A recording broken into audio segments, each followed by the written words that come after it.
2 महीने बाद लौटे राहुल ने रामलीला मैदान में की किसान रैली। सोनिया गांधी ने कहा, मोदी सरकार को देना है संदेश, अब किसानों पर जुल्म बहुत हुआ। सोनिया गांधी ने कहा, भले ही हम सत्ता में वापस नहीं हुए, लेकिन किसानों के लिए संघर्ष करती रहेगी कांग्रेस। सोनिया ने कहा, बिल के जो फायदे गिना रही है सरकार, वो सभी फायदे पुराने बिल से भी थे, फिर क्यों बदला कानून। सोनिया गांधी का आरोप, केवल निजी कंपनियों को फायदा पहुंचाने के लिए बदला गया कानून। इन्होंने ये भी बदलाव किए हैं, जो औद्योगिक कॉरिडोर बनाए जा रहे हैं, उसके दोनों तरफ 1 किलोमीटर जमीन अधिग्रहण करके आपके नहीं बल्कि निजी बिल्डरों के हितों की रक्षा की है। सोनिया गांधी ने कहा, नए भूमि बिल में किए गए बदलाव किसानों के हित में नहीं। सोनिया गांधी ने कहा, किसानों की हालत फिलहाल बेहद चिंताजनक, लेकिन बेसुध है सरकार। सोनिया का वार, एक तरफ किसान लाचार, दूसरी तरफ ऑस्ट्रेलिया जैसे देशों से अनाज के रिकॉर्ड आयात के हो रहे हैं समझौते। सोनिया गांधी ने कहा, बेमौसम बरसात से किसान बेहाल, लेकिन सरकारी मदद जख्मों पर नमक छिड़कने जैसी। ऐसा लगता है जैसे जख्म पर नमक छिड़कने की कोशिश हो रही। करीब 58 दिनों की छुट्टी के बाद पहली बार गरजे राहुल गांधी। भूमि अधिग्रहण बिल के मुद्दे पर मोदी सरकार को घेरा। राहुल ने मोदी सरकार पर लगाया उद्योगपतियों की सरकार होने का आरोप। कहा, सरकार से डरने लगा है किसान। राहुल ने कहा, किसान देश को भोजन देता है, लेकिन किसान और मजदूर को भूल गई सरकार। किसान को लग रहा है, मजदूर को लग रहा है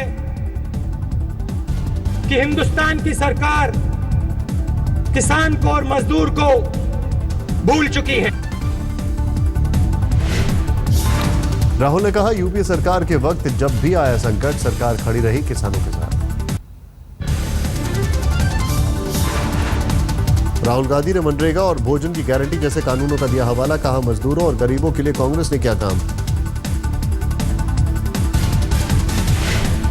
राहुल ने पीएम मोदी पर लगाया गंभीर आरोप। कांग्रेस राज की आलोचना करने पर कहा, देश का अपमान करना पीएम को शोभा नहीं देता।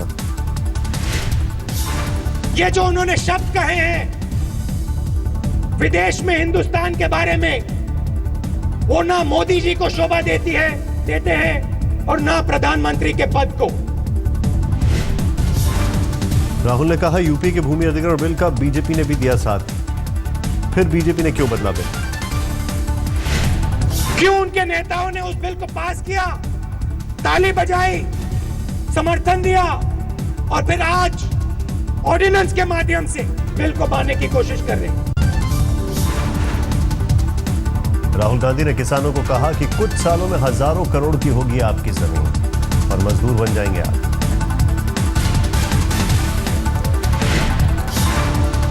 राहुल का मोदी पर गंभीर आरोप, उद्योगपतियों से कर्ज लेकर मार्केटिंग कर चुनाव जीते प्रधानमंत्री।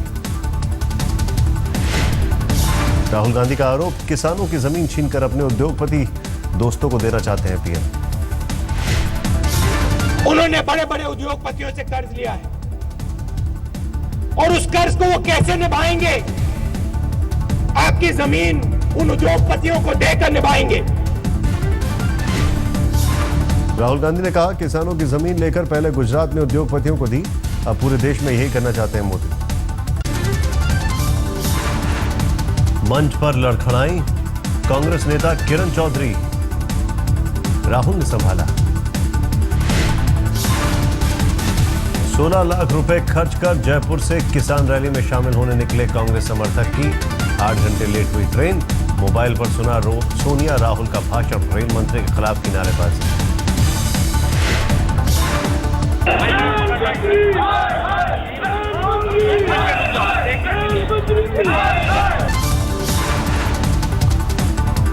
पूर्व पीएम डॉक्टर मनमोहन सिंह ने किसान रैली में बोला, सरकार पर हमला। कहा, यूपीए की जनहित योजनाओं की अनदेखी कर रही है मोदी सरकार। डॉक्टर मनमोहन सिंह ने कहा, किसान विरोधी नीतियां अपना रही है मोदी सरकार, जल्द होगा पर्दाफाश। कि इनकी किसान विरोधी नीतियों का अब भारत के किसानों, भारत के मजदूरों को सही अर्थ मिल गया। दिल्ली के रामलीला मैदान में कई राज्यों के पहुंचे किसान। राजस्थान, उत्तर प्रदेश, पंजाब, हरियाणा से भी आए किसान। कांग्रेस का दावा, करीब 10 लाख लोगों ने किसान रैली में लिया हिस्सा। बीजेपी सांसदों के लिए बीजेपी ने संसद भवन में लगाई कार्यशाला। तमाम बीजेपी सांसदों के साथ पार्टी के बड़े नेताओं ने लिया हिस्सा। प्रधानमंत्री नरेंद्र मोदी के अलावा वेंकैया नायडू, लालकृष्ण आडवाणी और पार्टी अध्यक्ष अमित शाह भी रहे मौजूद। पीएम मोदी ने 3 देशों के दौरे की उपलब्धियां भी गिनाई। कहा, फ्रांस रिएक्टर टेक्नोलॉजी देने पर सहमत, ये देश के विकास के लिए अहम। पीएम मोदी ने कहा, देश के विकास के लिए हमें कार्बन चाहिए, एनर्जी चाहिए, देता कोई नहीं, लेकिन सीख देने में पीछे नहीं रहती दुनिया। बेमौसम बरसात से तबाह फसलों पर किसानों के साथ पीएम ने जताई हमदर्दी। कहा, सरकार कर रही है हर मुमकिन मदद।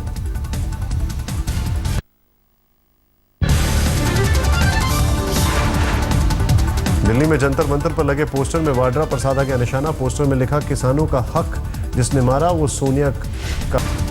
देश की सबसे बड़ी पार्टी बनने का बीजेपी ने दिल्ली के बीजेपी ऑफिस में मनाया जश्न। 10 करोड़ सदस्यों का दावा। बजट पर जनता की राय ले रही है दिल्ली सरकार। 12 विधानसभाओं में जनमत जानने की योजना करेगी आम आदमी पार्टी की सरकार। सीएम केजरीवाल ने मनीष सिसोदिया के विधानसभा क्षेत्र पटपरगंज में जानी जनता की राय। दिया भरोसा, बजट में सुझावों पर होगा अमल।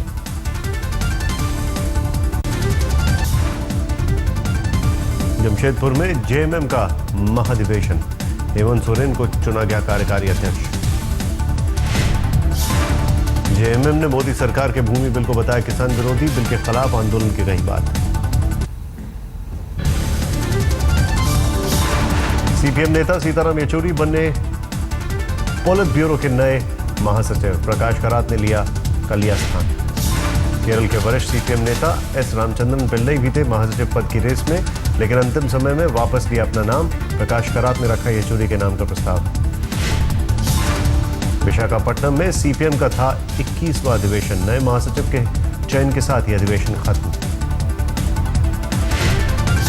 नए सीपीएम महासचिव सीताराम येचुरी का मोदी सरकार पर वार। कहा, सांप्रदायिक ताकतें चला रही है सरकार। पिछले 1 साल में लोकतांत्रिक प्रणाली का हुआ हनन।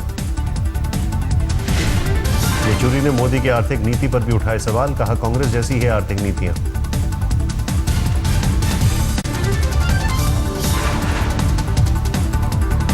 कश्मीर में आज स्थिति शांतिपूर्ण। अलगाववादी सैयद अली शाह गिलानी में नाबालिग युवक की मौत पर बड़गाम जिले में बुलाया बंद।